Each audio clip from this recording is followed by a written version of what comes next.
Assalamualaikum warahmatullahi wabarakatuh.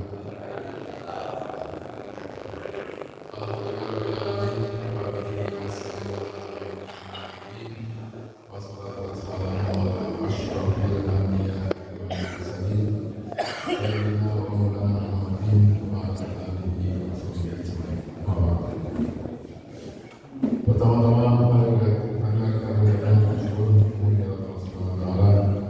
Pada hari ini kita masih diberi kenikmatan dan kesempatan Allah Subhanahu wa taala sehingga dapat berkumpul bersama pada hari ini dalam rangka mengikuti kajian tauhid atau akhlak setiap hari Ahad namanya.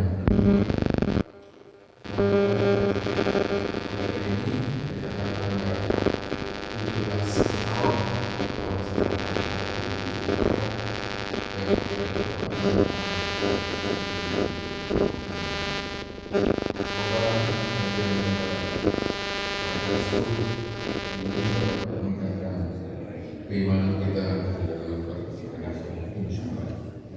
Salam dan salam semoga Rasulullah kita Nabi Muhammad sallallahu alaihi wasallam beserta keluarga, para sahabat, tabi'in dan selamat kepada kita semua. Ibu, seperti informasi dari grup setelah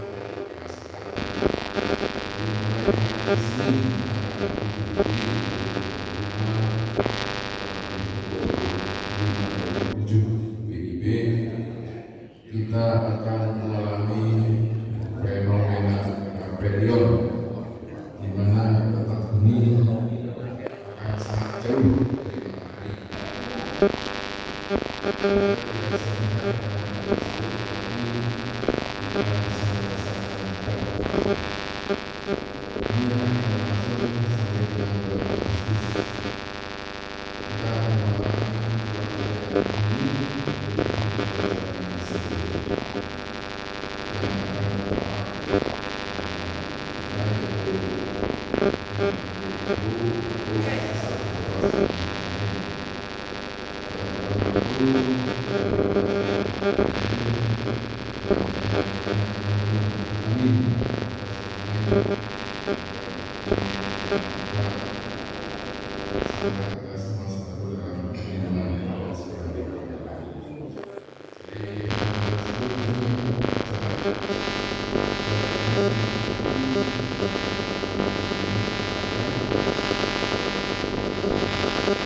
dari kondisi kesehatan agar kita tetap sehat dalam menunjukkan saya masih demikian di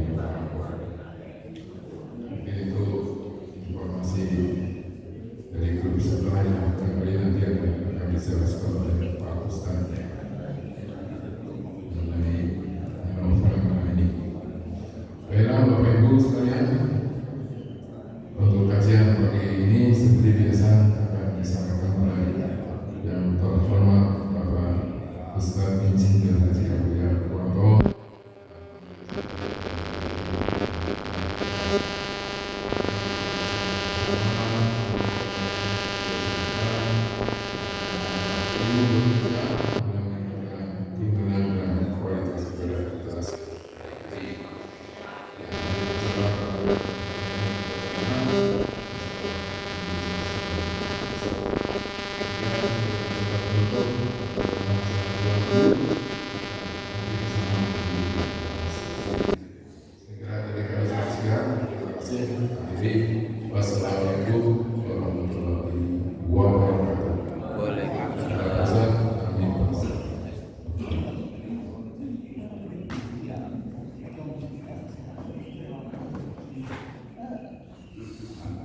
Sallallahu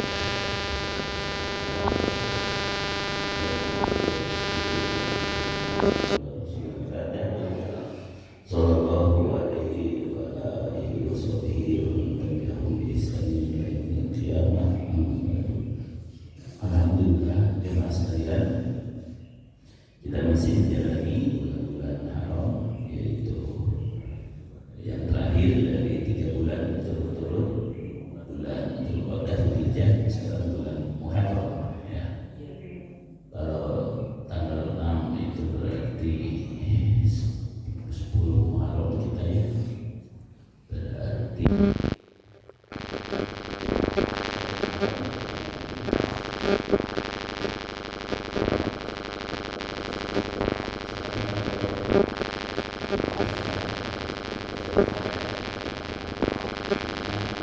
tinggal setengah bulan lagi kurang, kita punya kesempatan untuk berada di bulan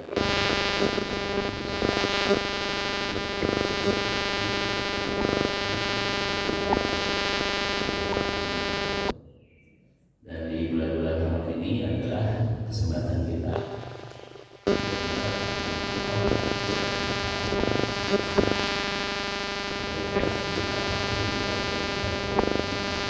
tapi kita harus waspada. Kalau kita melakukan kemaksiatan juga dosanya lebih besar dibanding di bulan-bulan lain ya. Itu karena aspek akidah atau keyakinan apakah kita termasuk orang yang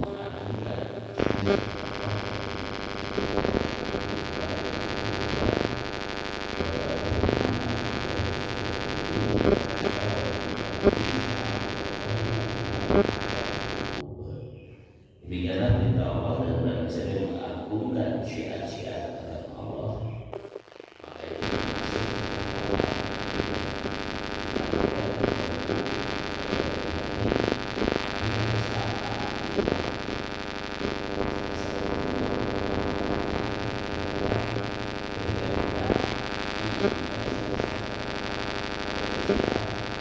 syiar itu adalah tanda-tanda yang jelas dari agama Allah. Misalnya adzan itu syiar, sholat berjamaah itu syiar, Jumatan itu syiar, Ramadan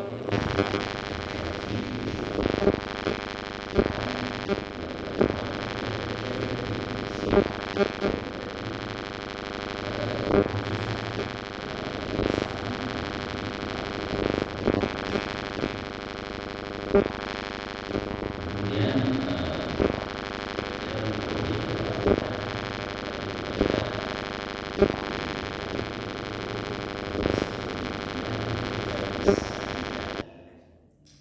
jalan-jalan atau sarana-sarana yang berfaedah untuk menggapai kehidupan bahagia. Jadi dalam keyakinan kita, dalam akidah kita, tauhid atau akidah yang benar ini adalah jalan untuk meraih kebahagiaan ya. Sehingga maka kita belajar agar iman kita lurus, agar tauhid kita benar supaya kita bahagia.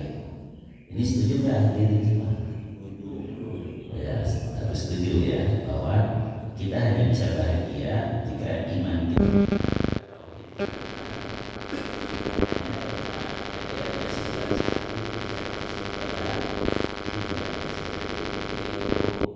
dari saya Rahman Asadi, sarana-sarana penting menggapai kehidupan bahagia.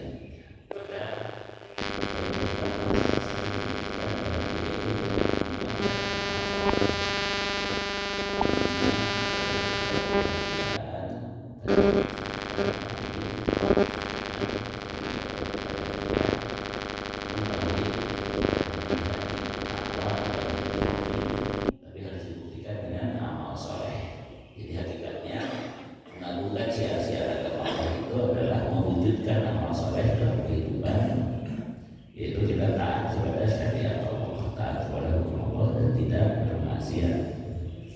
Dan itu juga seperti yang suka kita minta setiap sholat, yaitu apa? Ihdinas siratal mustaqim, siratal ladzina an'amta alaihim ghairil maghdubi alaihim. Ya Allah,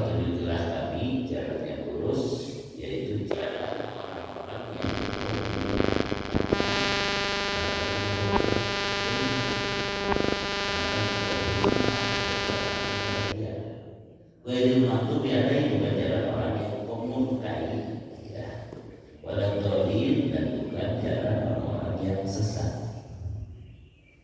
Jadi siratal mustaqim, jalan-jalan lurus, itu satu-satunya jalan untuk meraih kebahagiaan hakiki. Lawannya ada dua. Lawannya yaitu al-maghdubi alaihim, orang-orang yang dimurkai Allah. Yang kedua adalah ad-dallin, orang-orang yang sesat. Makanya as-siratul mustaqim, jalan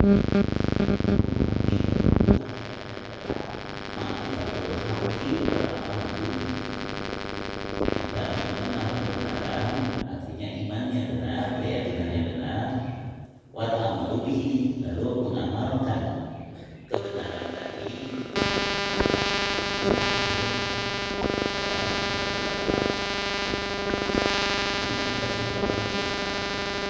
Ya, dari lain itu di surat ke-103. A'udzubillahi minasyaitonir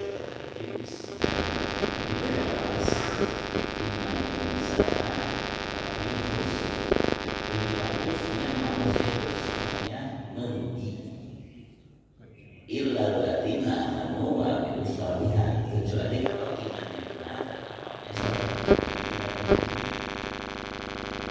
Kemudian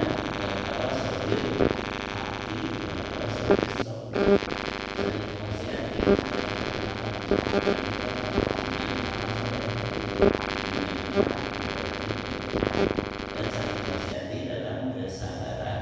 Ya, Imam Nubayyib menegaskan dalam kitab Madarijus Salikin di mukadimahnya, aqsamallahu ta'ala bil asri, Allah telah bersumpah dengan waktu. Waktu itu merupakan wadah yang menjadi tempat berlangsungnya amal kita. Ya. Kalau kita mau memutar kembali apa yang pernah kita lakukan, kita butuh alat, misalnya video, atau saya juga di sini merekam audio. Tapi kalau Allah sudah menyediakan tempatnya, itu waktu. Jadi di sisi Allah nanti waktu yang kita lakukan sebelumnya itu bisa diputar ulang. Lebih canggih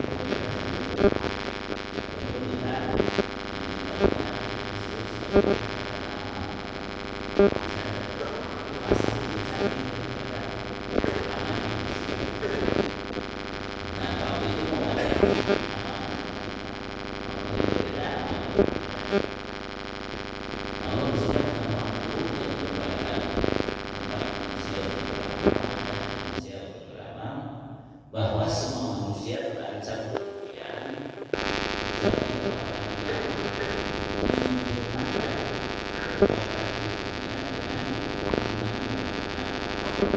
aksa maqala bil asli anna kulla insanin khasirun illa man kana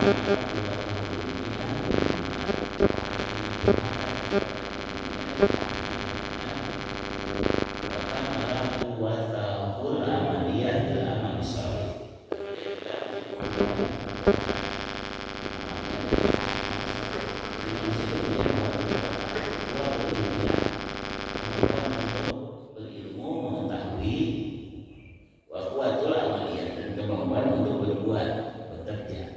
Nah, dua kekuatan ini harus disempurnakan supaya kita tidak merugi. Sempurnanya dengan apa? Dengan iman yang benar dan amalnya soleh. Ya. Amal soleh itu apa? Al-amal soleh wa ma'wafaqa kitab Allah wa sunnata Rasulullah sallallahu alaihi wasallam. Amal yang soleh itu amal yang bersesuaian dengan kitab Allah dan bersesuaian dengan sunnah Rasulullah SAW. Jadi amalkan Al-Quran dan As-Sunnah, jangan cuma sudah cenah gitu ya. Baru itu disebut amal soleh. Lalu ternyata tidak cukup seseorang itu lepas dari kerugian jika hanya sendirian saja dalam menyempurnakan diri. Cuma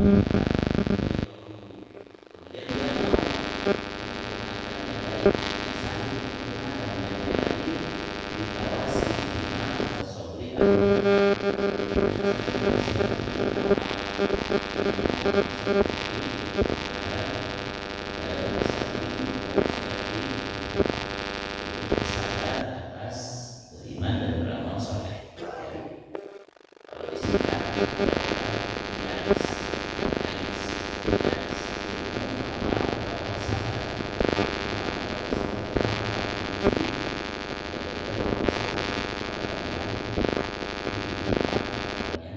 rugi orang yang berada dalam siratul mustaqim, yaitu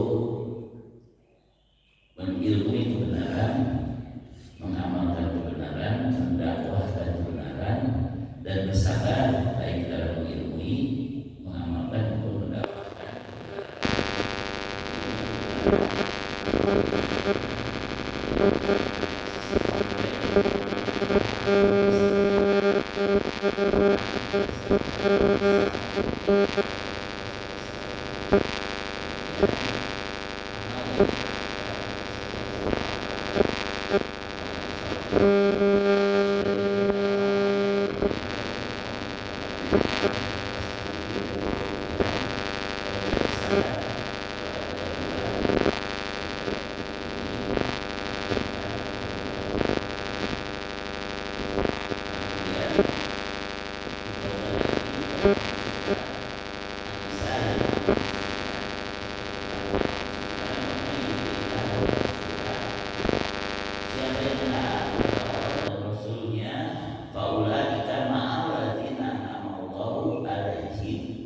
Maka mereka itu akan bersama dengan orang yang dipilih oleh Allah.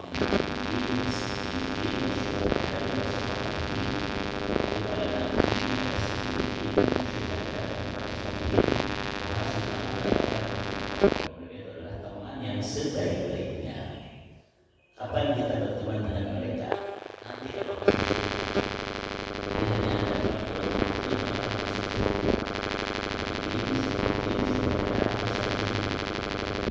jadi kita berkumpul dengan mereka-mereka itu. Nah, kalau di dunia kita harus lihat-lihat, ya, karena Allah telah menyatakan para nabi, para sedikit, para syuhada, para sholihin adalah teman yang sebaik-baiknya. Untuk nabi sudah tidak mungkin lagi kita ketemu, ya, karena nabi terakhir adalah Nabi Muhammad SAW, dan kita juga tidak bisa meraihnya. Untuk siddiqin itu adalah ulama amilin, ulama yang konsisten mengamalkan akidahnya.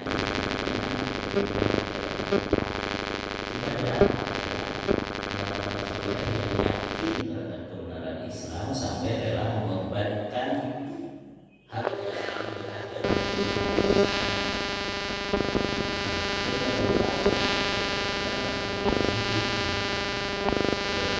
terbunuh kan gitu.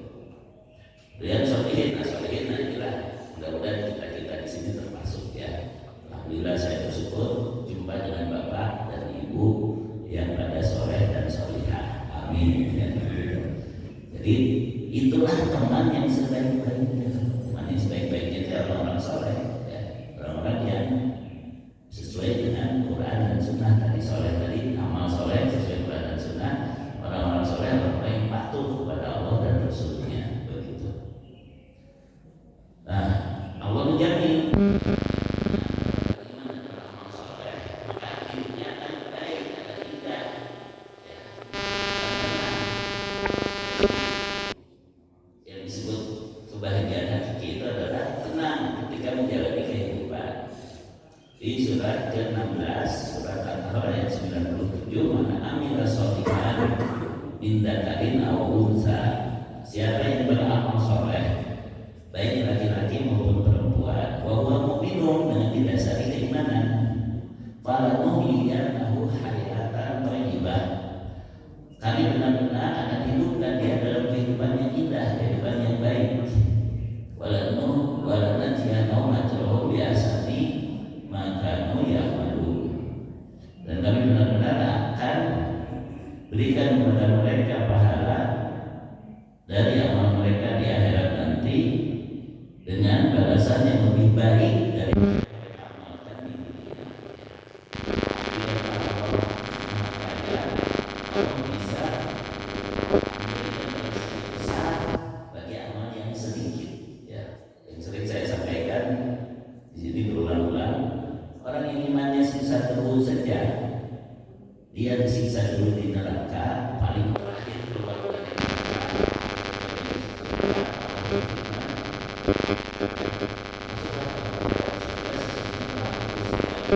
Kenikmatan seluas bumi dan seisinya 10 kalinya. Kalau orang itu kaget, ya Allah jangan bercanda.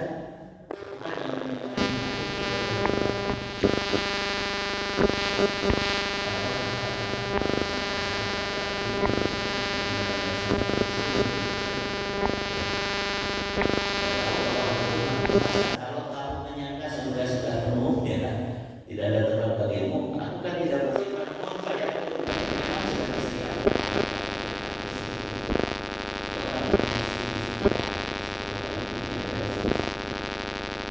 saking kagetnya, Pak dosen Pak Iwan pernah nanya ke saya, Ustaz, kalau orang paling miskin aja 10 kali dunia dan seisinya, sedangkan kita ingin ketemu saudara-saudara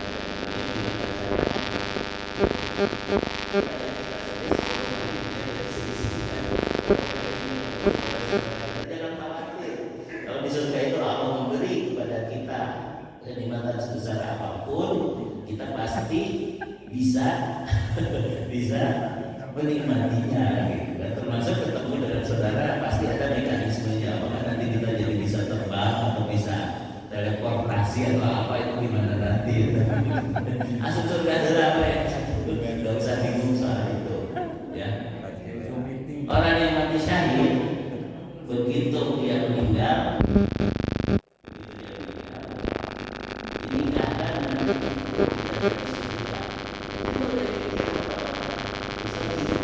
dari surga gimana menanganinya air namanya hiji tipu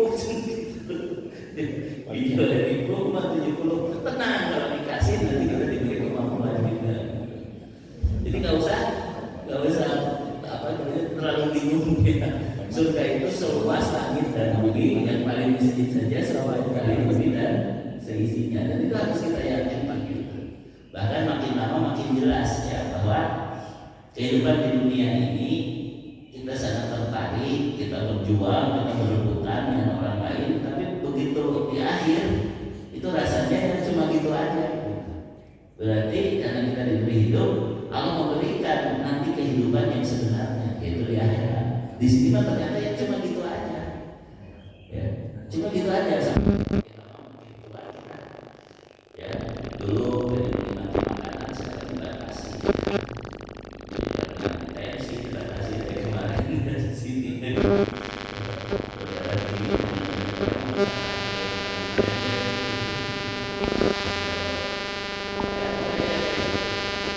Terus yang lain-lain juga sama, kenikmatan yang lain juga dibatasi. Tapi di akhirat nanti semuanya akan diberikan secara kekal. Makanya penting kita yakin kepada akhirat. Ya. Jangan kikir, jangan pelit mengeluarkan dunia yang kita miliki untuk kepentingan akhirat. Karena kita yakin kehidupan yang sebenarnya nanti di akhirat. Ya. Nah, itu yang pertama, iman dan amal soleh merupakan jalan kebahagiaan. Yakin juga aktivitas ilmu dan fokus. Jadi kalau kita ingin bahagia sejak di dunia, karena kehidupan yang baik itu di dunia di alam kubur dan di alam akhirat. Kalau ingin amal solehnya sempurna, di dunia yang bisa berkembang, ini selalu kembalikan kepada keterpujian Allah.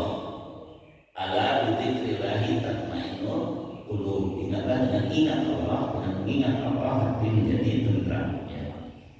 Di alam barzah mereka dibebaskan dari siksa kubur dan mendapat nikmat kubur.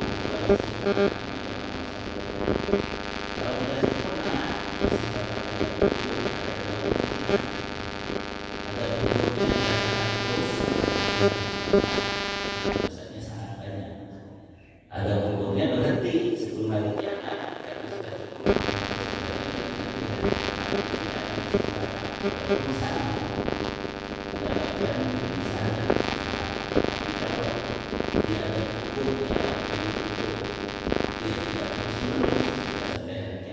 Sudah habis dosanya di alam kubur.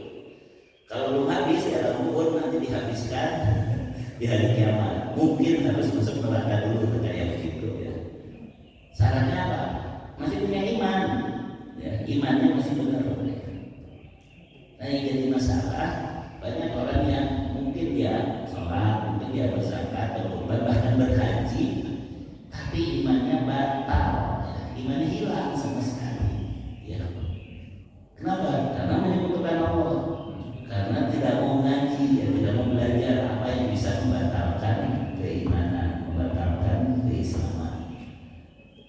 Nah ini yang jadi masalah. Jadi jangan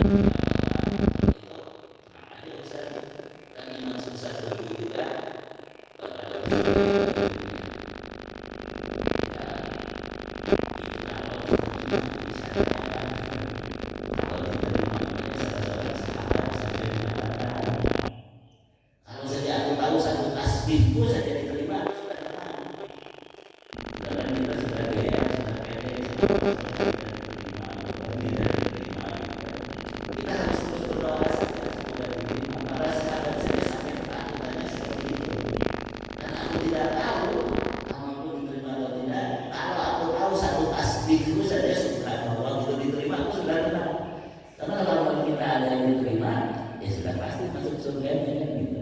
Sementara kita tidak tahu, tidak ada yang tahu amal itu diterima atau tidak. Tapi kita berharap, ya, amal kita diterima sehingga kita harus tahu syarat diterimanya amal. Kan? Syarat diterimanya amal adalah imun, ikhlas dan mutaba'ah. Lakukan amal itu ikhlas.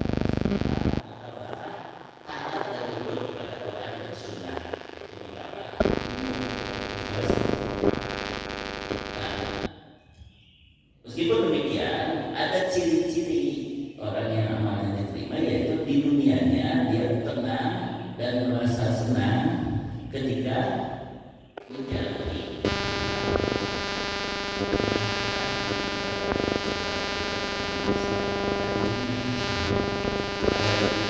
merasa nyaman, merasa tenang beribadah. Itu salah satu ciri amalnya diterima. Dan itu tidak benar.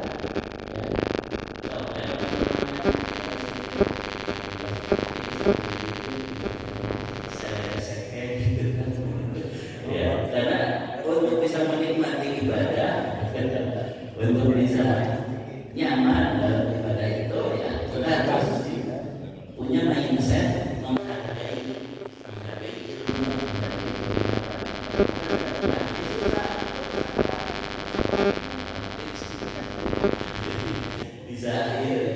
kita bisa nggak tenang gitu kan. Nah oleh karena itu kata Syekh Sa'di, salah satu ciri orang yang bahagia itu jika dia punya aktivitas yang bagus, ilmu yang benar dan fokus terhadap hari ini. Ya, itu juga kata kita rolis kan hari-hari itu hari yang lalu sudah berlalu, hari depan kita nggak tahu, nikmatilah hari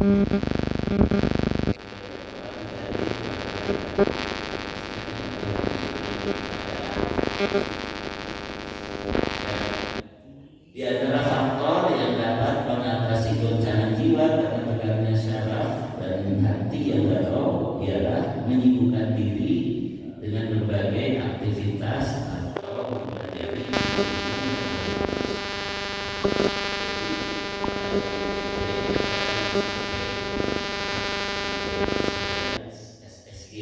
SSG santri siap guna ya. 5P itu kan sia-sia.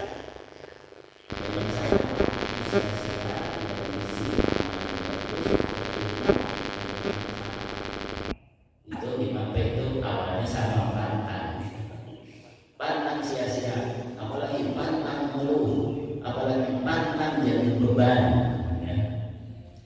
Kemudian pantang kotor hati, kemudian pantang khianat. Itu 5P dan prinsip SSG santri siap guna. Nah, salah satunya itu pantang sia-sia. Jangan sampai ada waktu maupun amal yang tidak bermanfaat ya.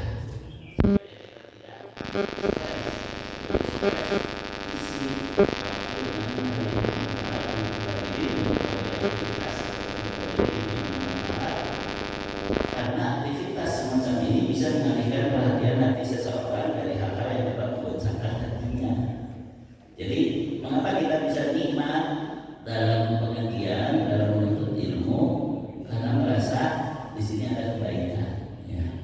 sini ada ketenangan, di sini ada inspirasi yang membuat kita makin jelas.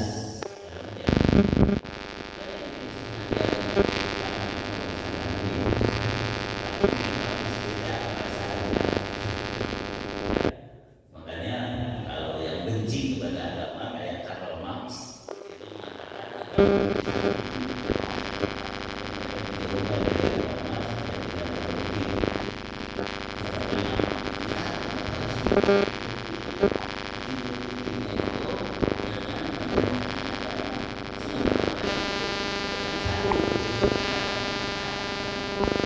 minuman keras. Artinya sama-sama butuh sebenarnya, semua manusia butuh untuk mengalihkan beratnya hidup ya dengan sesuatu yang bisa meringankannya. Nah, yang salah jalan masuknya ke narkoba, masuknya ke dugem, burem dan lain sebagainya ya. Ya, kalau yang benar jalannya baliknya dengan ibadah, dengan yakin akan pentingnya mendapat ridho Allah, yakin akan kehidupan akhirat, sehingga balik lagi ketika mikir di dunia mah biasa aja kayak gitu ya. Jadi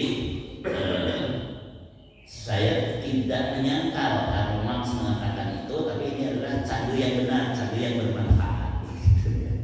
Jadi pengalihan yang benar karena manusia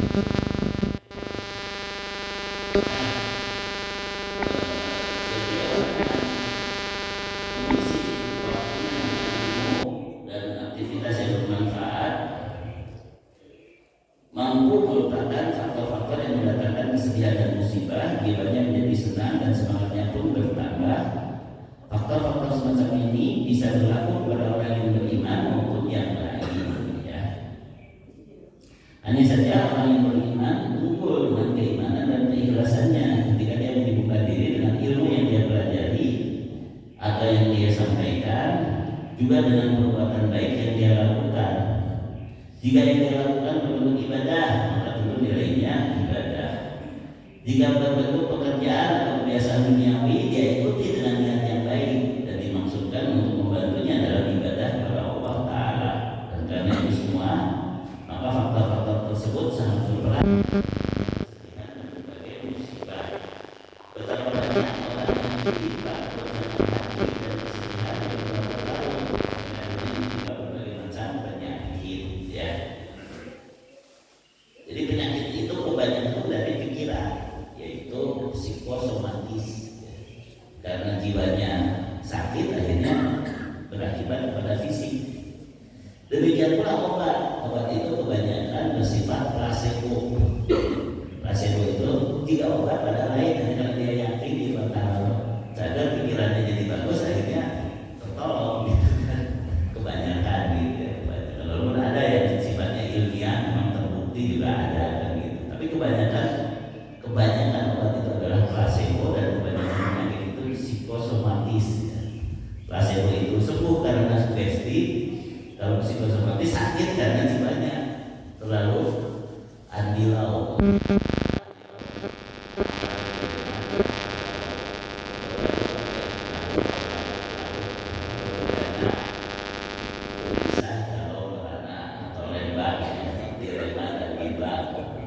Atau Cihampelas, Cihampat, atau Berbalas,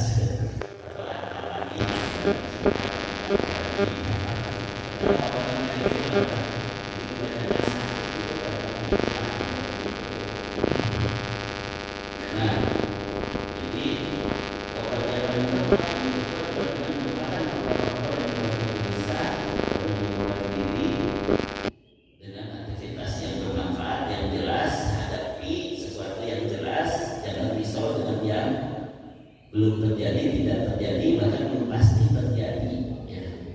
Dulu zaman COVID kita ditakut-takuti dengan hal yang belum tentu terjadi ya. Sampai ketika ada pengumuman itu orang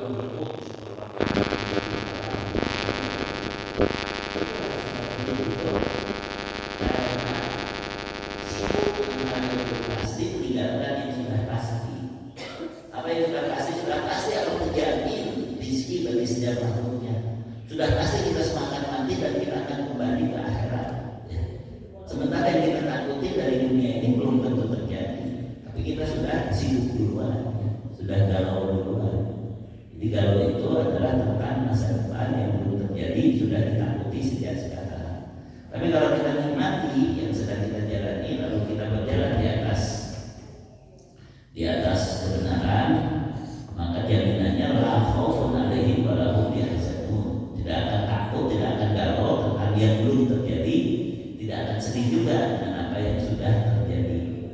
kita fokus kepada yang sedang dijalani. Jalanilah setiap waktumu dengan tidak perlu menyesal masa lalu, tidak perlu juga risau tentang masa depan, karena kita coba memberikan untuk mengetahui. Nah ini juga ada penceramah yang membahas mengapa kita hidup hanya sebentar kan, 70 tahun, 80 tahun, 90 tahun. Di padang mahsyar itu 50.000 tahun satu harinya. Artinya kalau 70 tahun itu dibanding 50.000 tahun dikali 24 jam sehari,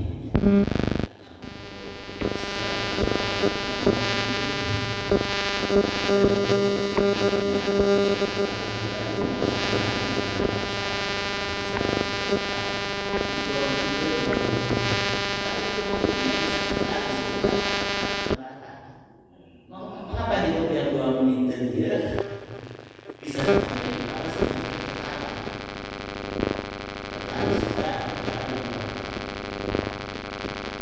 karena yang diuji di dunia ini adalah kita setianya kepada apa, walanya kepada apa, setianya kepada ketauhidan, kebenaran, syariat yang dibawa utusan Allah.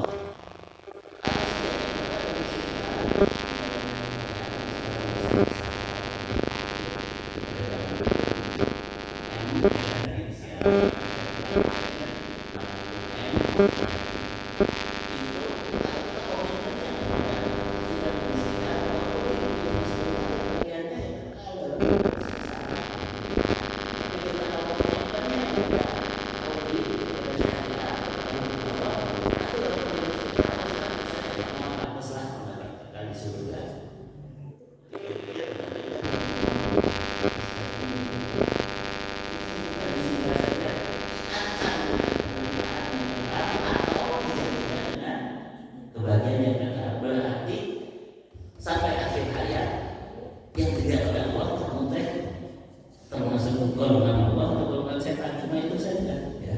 Makanya ayat yang sering dibacakan oleh Khatib Jumat adalah ya ayyuhalladzina amanu taqullaha haqqa tuqatih wa la tamutunna illa wa antum muslimun.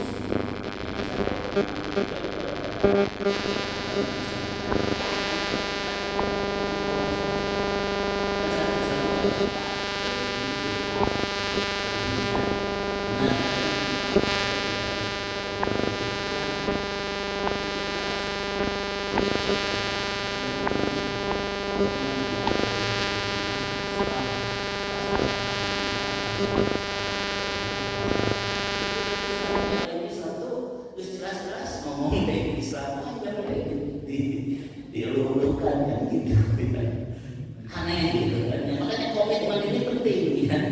Komitmen ini penting, jangan melihat karena dia berkuasa atau kaya atau apa. Kita setianya ke siapa gitu. Nanti Allah menilai itu ya, menilai komitmen kita gitu. Oleh karena itu kita jalani hari demi hari, waktu demi waktu itu.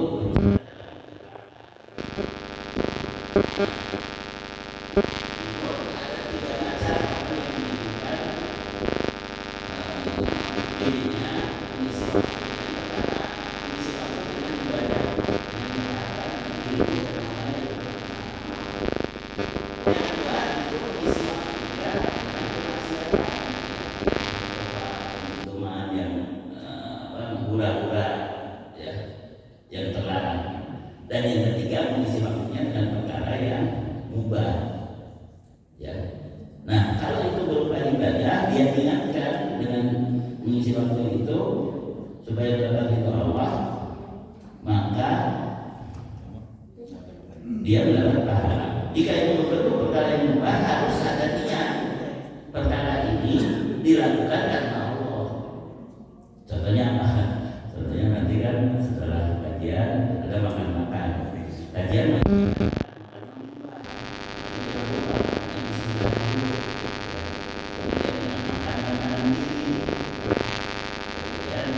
harus mengingatkan ketika makan ini supaya saya sehat, supaya lebih kuat ibadah. Setelah makan ada yang berlanjut main pingpong Main pingpong itu kan olahraga niat kan. Main pingpong teh ulah keluar teh kalau kebun binatang gitu. Ya gitu kan, sebenarnya begitu. Jadi udah astagfirullah, masya Allah gitu bisa gitu. Ya, karena kita niatnya juga olahraga supaya sehat gitu kan. Ya walaupun hari kadang-kadang saling membuli gitu kan, tapi harus jangan sampai yang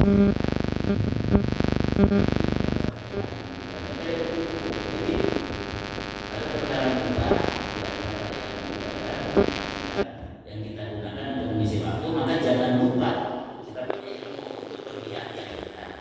Kalau nah, karena itu adalah kita memiliki kesibukan yang disenangi dan diinginkan oleh jiwa dan diniatkan untuk mendapat ridho Allah dan dalam rangka menguatkan ibadah kepadanya. Sebab yang demikian ini dapat mempercepat perkembangan jiwa yang dimaksudkan waktu dengan aktivitas, dengan ilmu dan dengan konsentrasi, yaitu tidak usah berpikir yang belum terjadi dan tidak usah menyesali yang sudah terjadi. Ya, kita punya mobil, di mobil itu ada kaca spion, betul tidak? Nah, gimana kalau supirnya itu lihat spion terus, aman mau? Mau tabrakan ya. Kaca spion itu ada untuk melihat ke belakang, tapi tidak boleh sering-sering. Harus kan? Jadi kita yang ada di depan ada istilah jalan ini. Itulah walaupun ada hal-hal misalnya masalah nggak usah tapi ditempuh datang ayat tentang kaca spion untuk pelajaran saja. Tong sering-sering dari masalah demikian pula masa depan dan jangan terlalu risau. Fokus saja yang sedang dijalani. Ya, kalau fokus pada yang dijalani, akhirnya semua bisa dinikmati. Ya, semua bisa dijalani dan diniatkan tadi untuk mendapat perkembangan jiwa yang benar, yaitu karena ingat Allah dan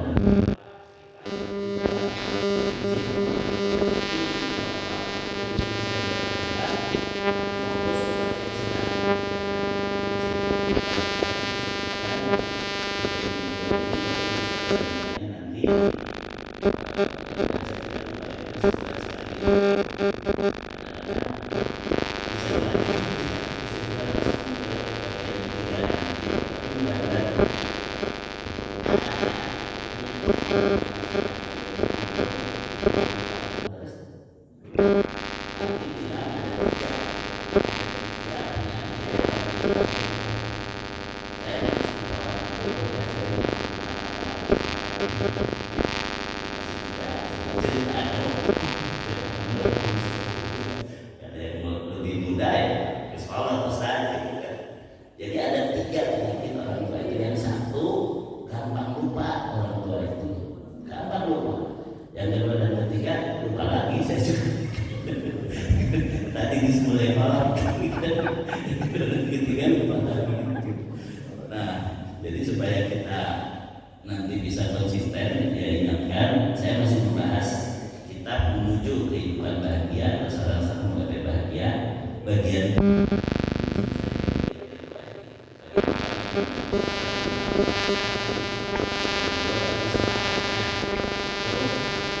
aktivitas, ilmu, dan fokus. Itu 3 perkara yang bisa mendatangkan kebahagiaan sejak di dunia ini. Ya, mudah-mudahan bermanfaat.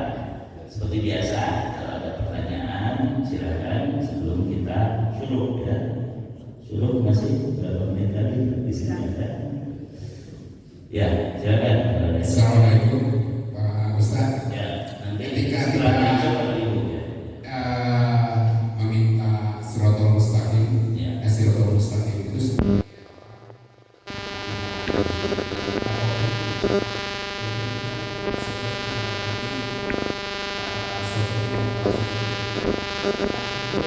kita minta Siratal Mustaqim, kita tak kebayang cobaan dan ujiannya. Padahal solihin dan para nabi itu mendapat nikmat atau mendapat Siratal Mustaqim itu setelah mengalami ujian dan cobaan. Nah, bagaimana kalau kita itu tidak kebayang ujian cobaannya? Berarti sirotol mustaqim kita itu tidak dapat dong. Atau kita ambil sirotol mustaqimnya versi Nabi Isa alaihissalam. Itu lebih simpel. Wa innallaha rabbi wa rabbukum fa'buduhu hada siratul mustaqim. Terima kasih. Ya, kalau kata-kata siratul mustaqim dalam Al-Quran itu bukan hanya di surat Al-Fatihah, ya. Termasuk tadi kata Nabi Isa atau Nabi yang lain,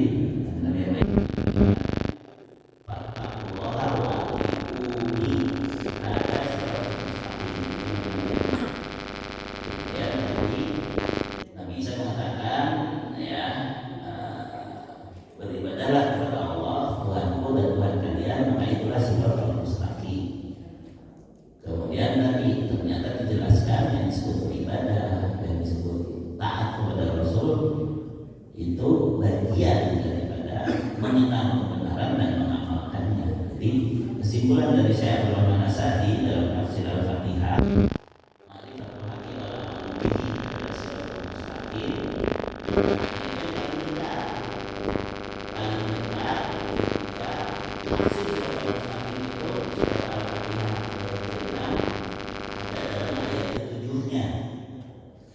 tafsir siratal mustaqim adalah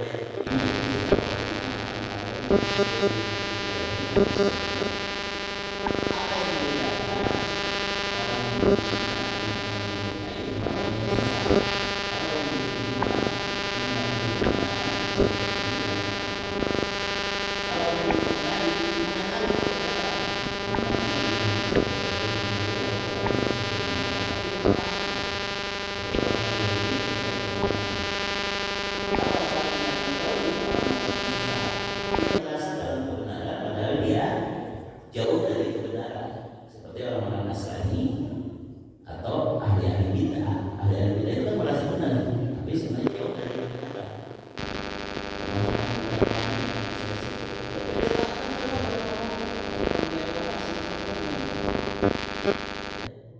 Ya, padahal dia sedang tawalun, bahkan mungkin waktu dia lain karena ngaku Islamnya gitu kan.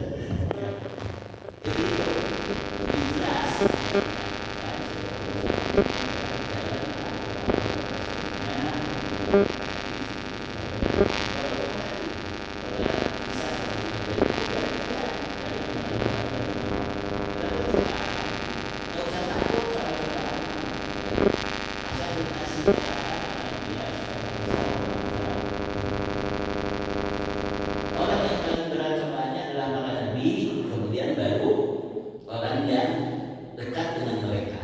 Jadi makin dekat kita mengikuti nabi, makin berat cobaan kita. Ya, tapi nanti makin tinggi juga sebenarnya.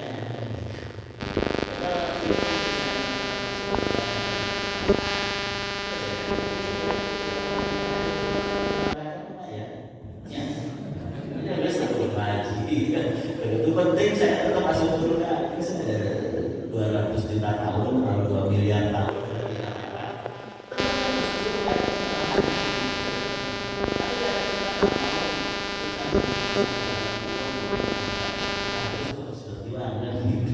Untuk bisa menikmati siratal mustaqim itu sejak di dunia. Tapi betul akan ada balaan, akan ada cobaan. Tapi cobaan itu akan diberikan oleh Allah kepada semua orang, bukan hanya kepada orang yang ingin dalam siratal mustaqim.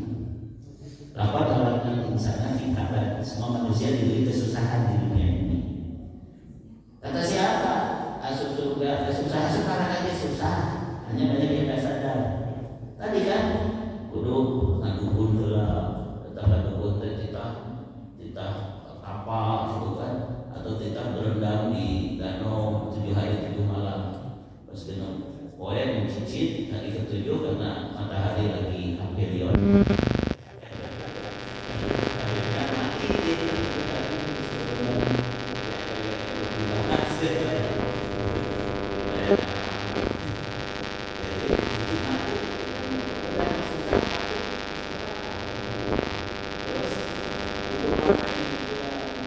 tempat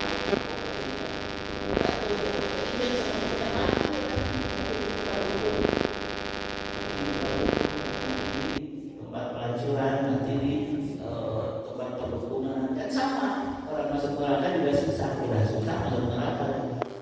Jadi kalau itu saya saja itu semua mencoba. Kalau kita harus sama-sama susah, ini susah ya, tapi biar aja susah, tapi yang penting nanti masuk surga. Ya. Walaupun doa kita Rabbana atina fid dunya hasanah wa fil akhirati hanya fid dunya hasanah itu maksudnya kita dapat ujian Allah memberi kemampuan kepada kita untuk mengatasinya, yaitu la yukallifu nafsan illa wus'aha. Jadi Allah tidak akan memberikan cobaan kecuali orang itu mampu mengatasinya. Tapi orang yang ditolong Allah dengan yang tidak ditolong Allah bakal beda. Kalau yang ditolong Allah ujung-ujungnya masuk surga.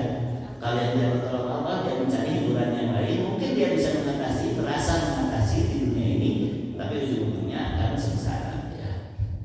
Nah oleh karena itu ada 3 hal yang membuat seseorang itu dipilih oleh Allah. Pilih orang yang tidak. Jadi jangan terlalu agresif.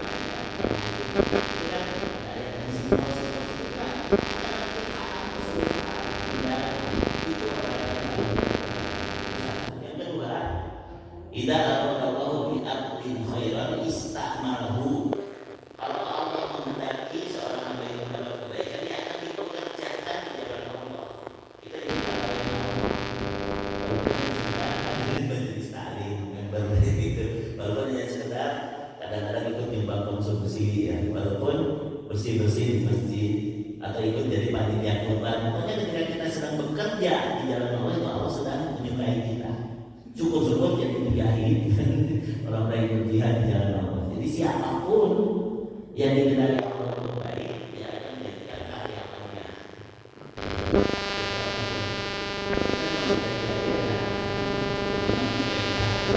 Walaupun Allah juga memberikan kabar gembira di dunia ini juga ada bonus gitu kan. Yang ketiga, idza aradallahu bi 'abdin khairan ibtalahu atau anjalahu ubatan bih. Jadi kalau yang ketiga ada 2 jenis. Kalau Allah menghendaki seseorang mendapat kebaikan, Allah mengujinya lalu dia bisa mengatasinya. Kalau Allah menyegerakan dihabiskan di dunia ini,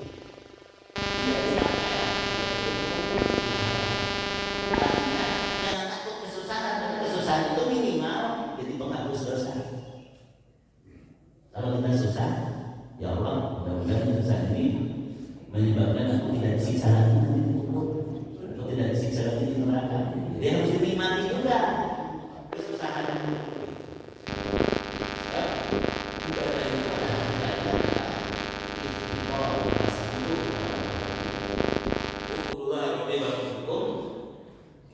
Rabbi wa rabbakum, beribadah kepada Allah Tuhanku dan Tuhan kalian. Artinya harus merasa butuh kepada Allah, merasa betul-betul ingin pertolongan Allah, ingin dibersihkan dari dosa, ingin ditolong dari segala masalah. Bukan hanya sholat saja. Sholat itu kalau nggak mengerti isinya, nggak menghayati amalnya, itu juga tidak ada perubahan. Kan harusnya inna sholata tanha 'anil fahsya'i wal munkar. Sampai ada yang bertanya, Ustaz, kan para koruptor itu juga kadang-kadang sholat. Korupsi tapi sholat masih korupsi, berarti sholatnya hanya bergerak saja, belum jadi ibadah. Kalau ibadah sudah ada istiqomah, sudah ada rasa butuh kepada Allah, rasa ingin diampuni, rasa ingin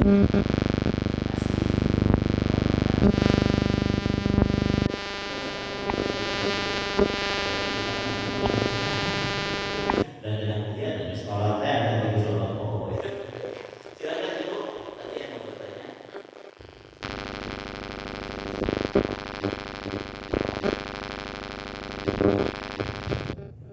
Bismillahirrahmanirrahim. Terima kasih waktunya Ustaz. Yang akan saya tanyakan, yang pertama, yang dimaksud mati syahid itu bukan hanya berperang di jalan Allah. Misalnya Ustaz, seorang ibu sedang menyelesaikan urusan keluarga, misalnya dalam memasak atau mencuci mereka terpeleset atau kena air panas, kena minyak panas, lalu sakit terus meninggal. Dan seorang ibu yang ke majelis taklim menuntut ilmu, tapi di jalan dia mengalami menyarankan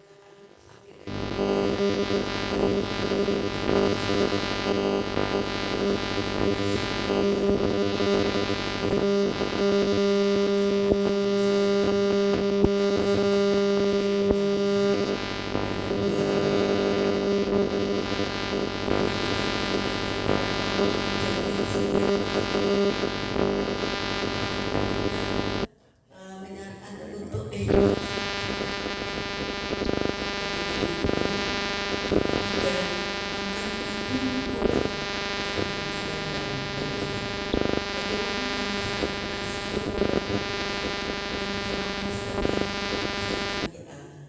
apa yang harus kita lakukan supaya makan itu tidak mubah.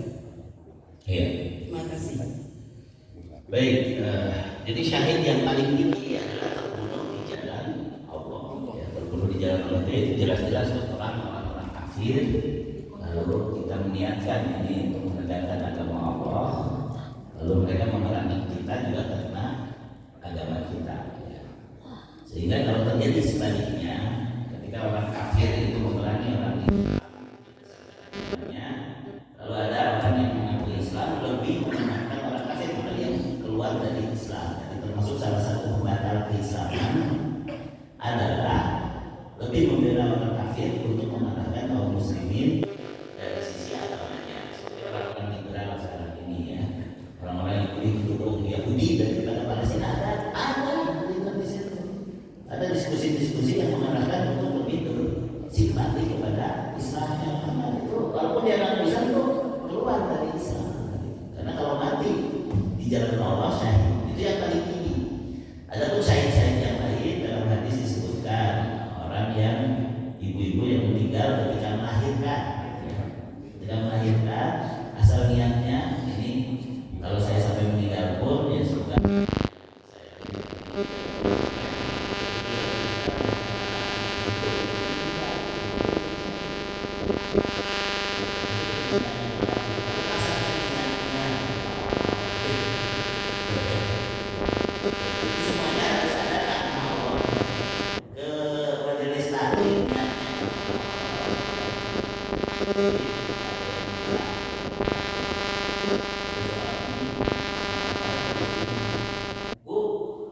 apa perubahannya dari majelis taklim itu cuma seragam aja yang ganti-ganti.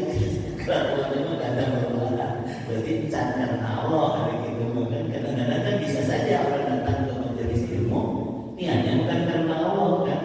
Jadi intinya adalah semua yang diniatkan karena Allah dan yang terbunuh karena itu misalnya sedang cross dan sholat karena Allah, maka dia termasuk sebagai syahid. Cuma derajatnya tidak sama dengan orang yang mati syahid.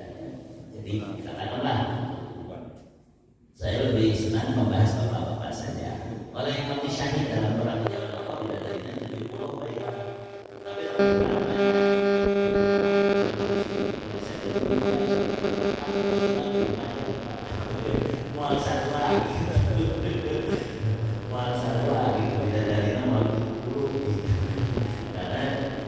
ada tingkatan derajat syahid. Intinya ini kan kita nabi di dalam Allah, Islam Allah, syukur-syukur bisa syahid.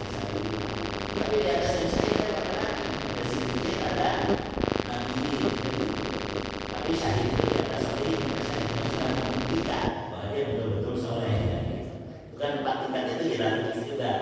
Nabiin sedikit, syuhada, baru salihin. Minimal itu soleh dan solehan, insya Allah meninggalnya di dalam Allah, meninggalnya sedang dengan Allah. Tapi pahalanya tidak akan sama. Lalu bagaimana kalau kita makan sahur? Kalau niatnya karena Allah, maka itu jadi pahala. Jadi yang disebut ubah itu asalnya makan itu ubah. Tapi makan bisa jadi pahala kalau tadi baca bismillah, makan dengan tangan kanan, tidak amak ya, dengan harga batu, ya, dan lain sebagainya ya, begitu ya. Jadi harus ada paham aturannya, ya, hal-hal yang seharusnya ubah. Jadi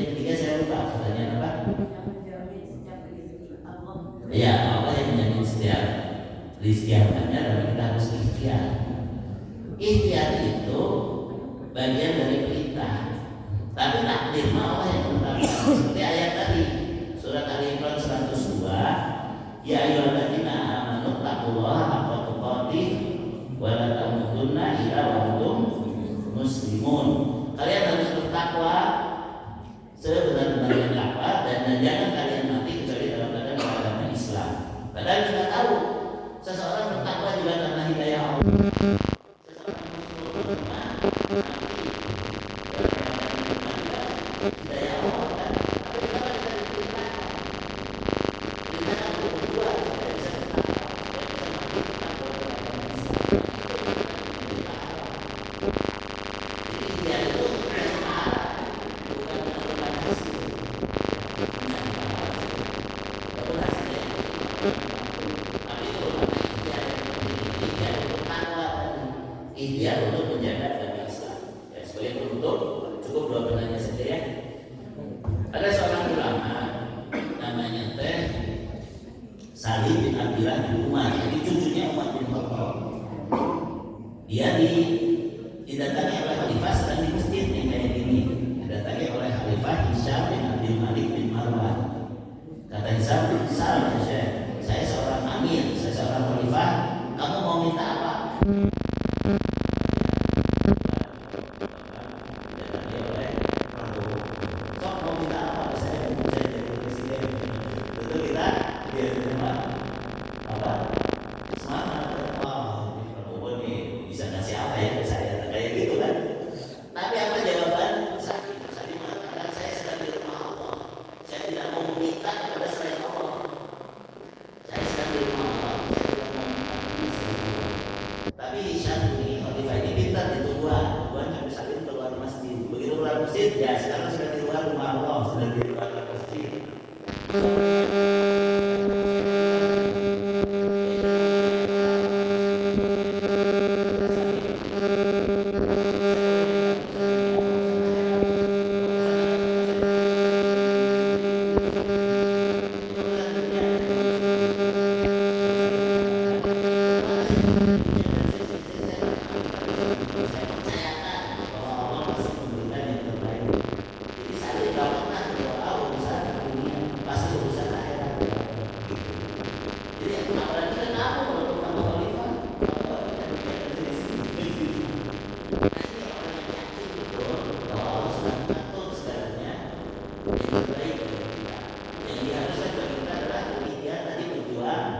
Supaya dapat ridho Allah.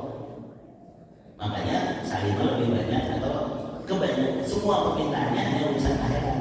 Dunia mah dijalani aja, apapun yang Allah berikan yakin lah cukup buatku, yakin itu baik buatku. Yang penting saya akhirat saya selamat. Tapi untuk begitu kan tidak mudah. Karena kita udah berada banyak masalah di sini. Tapi mudah-mudahan tadi yang sadar ikhtiar itu terutama ikhtiar agar dapat ridho Allah.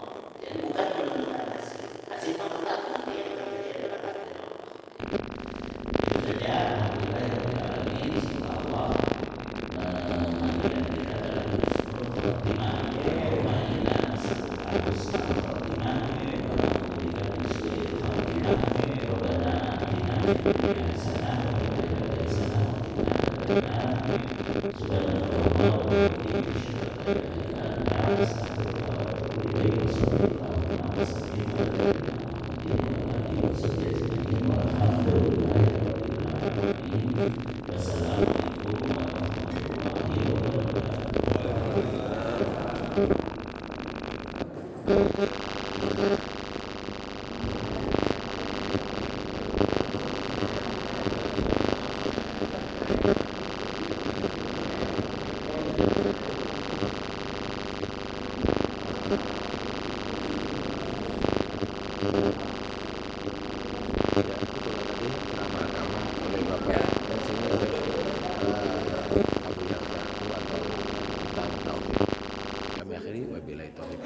Wassalamualaikum warahmatullahi wabarakatuh. Wassalamualaikum warahmatullahi wabarakatuh.